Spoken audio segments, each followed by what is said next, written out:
4 tahun kejuaraan World Superbike kembali diselenggarakan di Indonesia. Nah, kalau pada tahun 1997 lalu kan adanya di sirkuit Sentul. Di tahun 2021 berlangsung di sirkuit baru berkelas dunia yang ada di Nusa Tenggara Barat.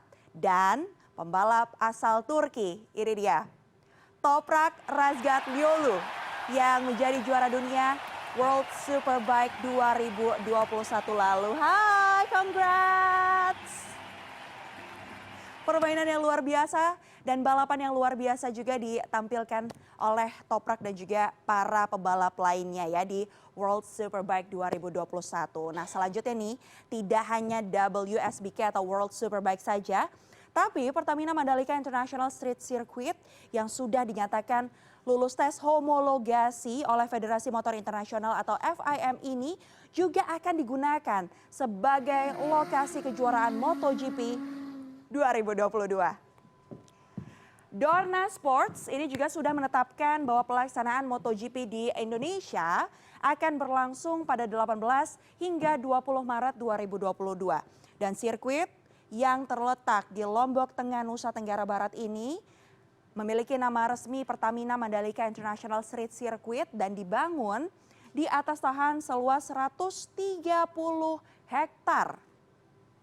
Selain itu, sirkuit ini juga memiliki panjangnya 4.310 meter. Panjang juga ya.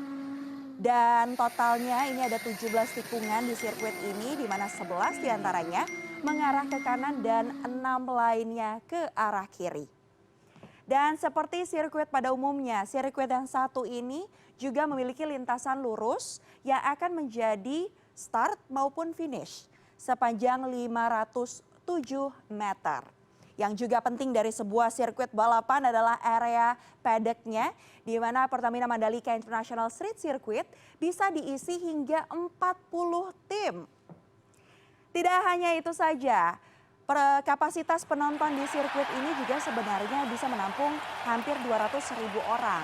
Dan khusus untuk MotoGP, grandstand atau tribun ini bahkan akan ditambah di 11 titik yang mengelilingi sirkuit ini. Nah ini ya, ini merupakan upaya untuk mengantisipasi jumlah penonton MotoGP yang diperkirakan akan lebih banyak dibandingkan saat World Superbike 2021. Nah, selain itu sebagai upaya perbaikan dan penyelenggaraan dari penyelenggaraan kejuaraan sebelumnya, perbaikan mulai dari akses keluar masuk kendaraan, kemudian pedestriannya juga, dan yang juga penting adalah saluran drainasenya nih di sekitar sirkuit ini juga dilakukan untuk menyambut MotoGP 2022. Dan kalau MotoGP 2022 ini kan bisa dibilang menjadi musim pertama ya, pembalap Valentino Rossi tidak akan ikut balapan karena pensiun. Tapi tenang, karena ada 24 pembalap dari 12 tim yang ikut dalam kejuaraan dunia balap motor ini. Berlangsung di bulan Maret 2022 dan lokasinya di Indonesia.